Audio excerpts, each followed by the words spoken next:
नमस्कार दोस्तों, स्वागत है आपका अपने चैनल रेलवे मनीष पे। दोस्तों, आज आप लोगों के समक्ष हम बिहार एसएससी का तैयारी कैसे किया जाए ये चीज़ साझा करने के लिए आए हैं। दोस्तों, हमारा आपसे कहना है कि ये जो एग्ज़ाम है आपका लगभग जून में होना लगभग तय माना जा रहा है। तो इसके लिए आपको जो है मेनली सबसे पहले अगर आपका रिवीजन जो है तैयारी जो है 3-4 साल से चल रहा है तो आपको ज़्यादा सिलेबस कवर करने की ज़रूरत नहीं है। एक उसका सिंपल सा फॉर्मूला है कि आप टेस्ट लगाइए और टेस्ट में जहाँ आपको कंक्लूजन मतलब गलती हो उस चैप्टर को आपको पूरा कवर कर जाना है। जैसे जहाँ से भी हो, जैसे जीके पोर्शन हो या जनरल साइंस हो या मैथ हो, रीजनिंग हो। जैसे मान के चलिए आप जीके में आपका क्वेश्चन गलती हुआ तो जो लूसेंट बुक है, लूसेंट से आपको पूरा कवर कर लेना है। और अगर साइंस में प्रॉब्लम हो रहा है तो इसके लिए हम आपको एक क्लास सजेस्ट करना चाहेंगे जो नीरज जहांगीर सर का है, जिसे आप लोग भली भांति जानते होंगे। उनका जो है यूट्यूब पर फ्री में क्लास अवेलेबल है, एनटीपीसी सफलता बैच के नाम से। जैसे आप यूट्यूब पे सर्च मारिएगा एनटीपीसी सफलता बैच साइंस, तो नीरज जहांगीर सर का क्लास आएगा। उसमें जो है वो फिजिक्स, केमिस्ट्री और बायो तीनों पोर्शन बहुत ही अच्छे ढंग से पढ़ाए हुए हैं और कंप्लीट पढ़ाए हुए हैं। मेरा तो उसी का ग्रुप डी में जो है वही नोट्स बना हुआ था, तो उसी से मैंने तैयारी किया था। और यहाँ तक कि एनटीपीसी में भी पीटी और मेंस में मेरा वही काम दिया था। तो दोस्तों, वो बैच आपके लिए सभी मतलब वो क्लास आप लोगों को सफिशियंट होगा। और अगर जीके का तैयारी करना है, जैसे जर्नलिज्म, हिस्ट्री, सिविक्स, ज्योग्राफी, तो इसके लिए आपका लूसेंट ही काफ़ी है। लूसेंट को सही तरह से रट्टा मारना नहीं है, लूसेंट को आराम से पढ़िए और जो मेन टॉपिक लगे उसको हाईलाइटर से हाईलाइट, यही हाईलाइटर है, इसी से हाईलाइट करते चलिए। तो इससे होगा कि आपका अंतिम समय में जो रिवीजन करिएगा, तो अंतिम समय में रिवीजन करने से आपको फ़ायदा होगा। जो हाईलाइट क्या होगा बस उसी को पढ़िएगा, तो इससे होगा कि जो आपका मेन टॉपिक होगा वो पहले से ही आपका रेखांकित क्या होगा हाईलाइटर से, तो वो पढ़ने में एक मतलब शॉर्ट कंक्लूजन, संक्षिप्तीकरण का फ़ायदा इसमें मिलेगा। और दोस्तों, और रही बात टेस्ट की, तो टेस्ट जो है अब हम तो टेक्स्ट बुक पे लगा रहे हैं।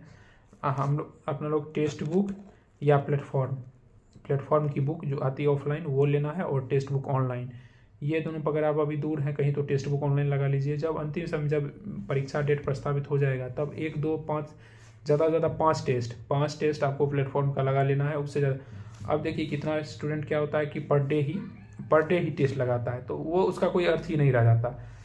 टेस्ट में आप एक दिन टेस्ट लगाइए और एक दिन टेस्ट लगाए, जो हुआ सही जो हुआ गलत, उसके बाद जो है आप एक कॉपी में जो है कवर उसको कर लिए। कॉपी में कवर कर लेने के बाद जो आपको क्वेश्चन डायरेक्ट गलत हुआ है, जैसे हम आपको दिखा रहे हैं, जैसे ये देखिए बिहार एसएससी का हम टेस्ट लगाने के बाद जो भी गलत होता है, जो भी सही होता है, उसे हम ये कॉपी में नोट कर लेते हैं। ये कॉपी में नोट करने के बाद बस उसको रिवीजन करना होता है। बस ये देख रहे हैं, ये इसको रिवीजन करेंगे। बस वो कब करेंगे रिवीजन? एग्ज़ाम के समय। और जो टॉपिक से मेरा एग्ज़ाम जो है मेरा क्वेश्चन गलत हुआ है, उस टॉपिक को हम रिमार्क्स में ये ऊपर की ओर देख रहे होंगे, ये ऊपर में चौथाई में इसको आप चैप्टर का नाम लिख लीजिए। जैसे इसमें लिखे हुए हैं हम प्रिंसिपल ऑफ फिजिक्स, तो प्रिंसिपल ऑफ फिजिक्स से मेरा क्वेश्चन जैसे गलत हुआ तो उससे हम प्रिंसिपल ऑफ फिजिक्स लिख लिए। और वो प्रिंसिपल ऑफ फिजिक्स जितना भी फिजिक्स का प्रिंसिपल है उसको हम पढ़ लेंगे। तो उससे होगा क्या, आने वाले टेस्ट में आपका इस प्रिंसिपल से चैप्टर से नहीं होगा गलत। फिर हुआ धोनी से आया, वो मेरा क्वेश्चन गलत था, फिर मैंने धोनी चैप्टर एनटीपीसी सफलता बैच जो आपको बताया नीरज जहांगीर सर का, उनसे कवर कर लिए। अब जैसे एकीकरण है, एकीकरण से भी एक क्वेश्चन आया हुआ था, वो था कहाँ का, जर्मनी के एकीकरण से। तो उसमें जो है हम जर्मनी का तो पढ़े ही, फिर इटली जापान का भी पढ़ लिए। पवन हो गया, ये देखिए सौर मंडल, जनजाति, भारत में प्रथम, इस तरह से ये जो चौथाई में हम लिखते जाते हैं, ये सबसे मेन चीज़ है। इससे उत्सव, ये हम लूसेंट से उसको कवर कर लेंगे। और लूसेंट देखिए ये मेरा कितना पुराना लूसेंट हो गया, ये रद्दी हो गया है, लेकिन ये मेरा लूसेंट भाग्यशाली है हमारे लिए, क्योंकि इसने मुझे एनटीपीसी लेवल 1 एनटीपीसी मतलब पहला एग्ज़ाम पास क्वालिफाई करवाया। फिर इसी से मैंने मेंस भी क्वालिफाई किया। अब किसी कारणवश हम टाइपिंग नहीं पास कर पाए, जो मुझे खेद है, लेकिन महादेव की कृपा रही, जो मेरा ग्रुप डी का एग्ज़ाम निकल गया और उसमें सफलता प्राप्त करके मैं अभी जॉब कर रहा हूँ। तो जो इतना चीज़ का तरीका जो है ये पढ़ने का, ये केवल हम जो है नीरज जहांगीर सर 1, साहिल सर 2 और भुवनेश सर 3 करंट अफेयर्स के लिए। और लेकिन अब भुवनेश सर का जो है करंट अफेयर्स उतना मान के चलिए 45-50 मिनट के लिए हम करंट अफेयर्स पर समय दें, अब वो समय नहीं रहेगा। करंट अफेयर्स के लिए आपका भली मत होगा, जैसे आप एडुटेरिया का बुक या एसपीटी या यही दो में से कोई एक बुक करंट अफेयर्स का लेना है, वो भी एग्जाम के समय उसी में से रिविजन करना है। 5-7 क्वेश्चन के लिए उतना हम समय दें उस पर 1 घंटा, तो वो कोई न्यायोचित नहीं है। और मैथ के लिए आप टेस्ट मारिए, और मैथ टेस्ट मारने के बाद जो क्वेश्चन गलत हो रहा है उस चैप्टर को कवर कर जाइए साहिल सर के एनटीपीसी सफलता बैच से।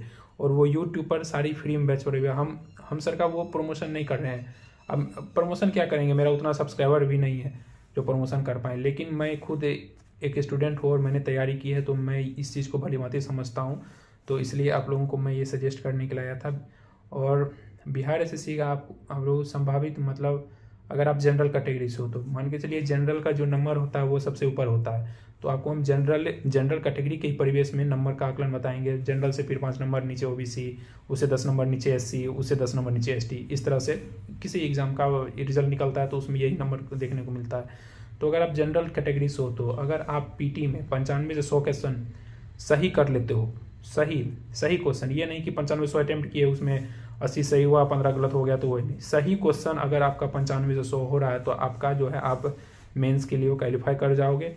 और मेंस में तो आप भली भांति जितना ऊपर लाओगे उतना आपके लिए सही होगा। जैसे मेंस में बहुत जाएगा तो बहुत, जैसे मैंने बिहार से सीजीएल का देखा तो उसमें 115 से 120 नंबर जिसका आया वो 2200 के लमसम में सीट था, तब उसमें सिलेक्शन हो गया, तो इसमें तो 13,000 के लमसम है।